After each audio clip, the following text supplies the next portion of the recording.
all our examples thus far have used only registers, not RAM.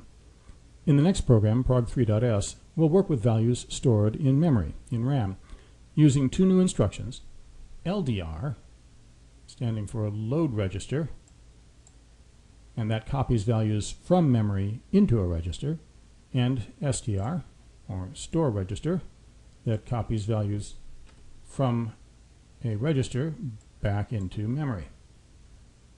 But before we look at prog3.s, let's talk a bit about LDR and STR. At a glance, you might expect an instruction that loads a value from memory into a register to look like this.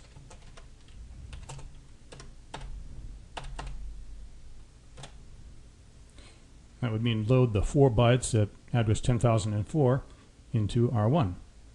But that's not the way LDR and STR work. Neither of them include a memory address as part of the instruction. And there's a good reason for this. So your first question, see if you can come up with a reason why LDR and STR can't include a memory address in the instruction. Consider both the number of bits in a memory address and the number of bits in an ARM machine language instruction. The implied hint there, if you've thought about it, you should come up with the fact that a memory address is 32 bits, and so is a machine instruction. But the instruction needs to use at least some of its bits for other purposes, for instance an opcode and a target register number. There's not enough room for a full memory address in the instruction.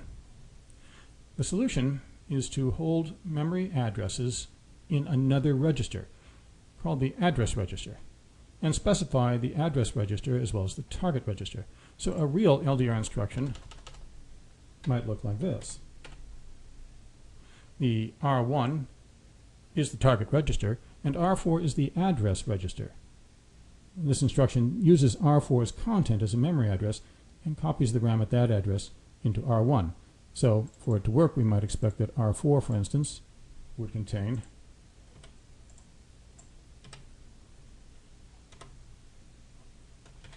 $10,004, and that would implicitly be pointing to memory location 10,004. We have a block of memory here, addresses 10,000 to 10,011.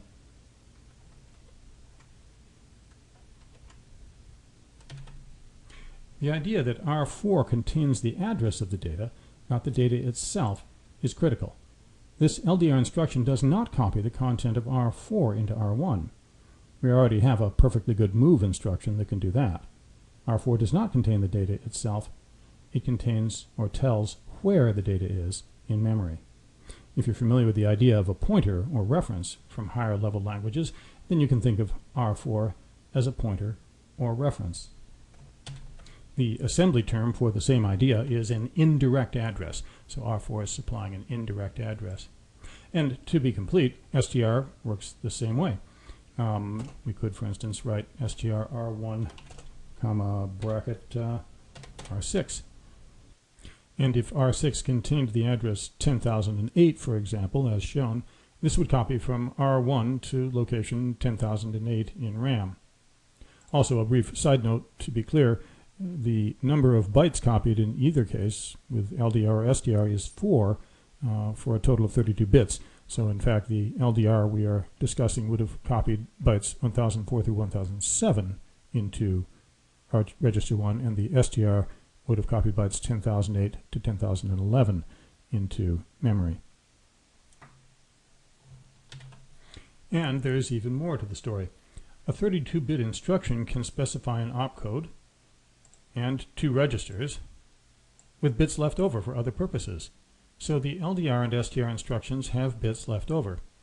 They use some of those remaining bits for an address offset, a constant value that gets added to the address register. So for instance, LDR R1 R4 comma pound 8 says to load R1 with the memory at the address in R4 plus 8. If R4 contains 1004, the instruction would load, in fact, from address 1008. And R4's content doesn't change. The addition is temporary, just for the LDR instruction. The address offset values are limited by the number of bits in the instruction that are devoted to the offset, and the values can therefore range from minus 2048 to positive 2047. So only a limited range of memory before or after the address in R1 can be reached this way. In R4, I'm sorry, can be reached this way. But that's enough to be useful in several ways. For instance, an address offset is often used with the PC as the address register. So we might, for instance, write LDR R1 PC 32 or LDR R1 R15 32. If an assembly program is set up so that memory contains some data near the machine language code, then the write offset relative to the PC will load that data. This is called PC relative addressing, and we'll see this used in prog3.s. Question 2. If the program is at a certain machine instruction, and we want to use PC relative addressing to load data from memory, how many machine instructions may be in memory between our location and the desired data before the data would be out of range of PC relative addressing?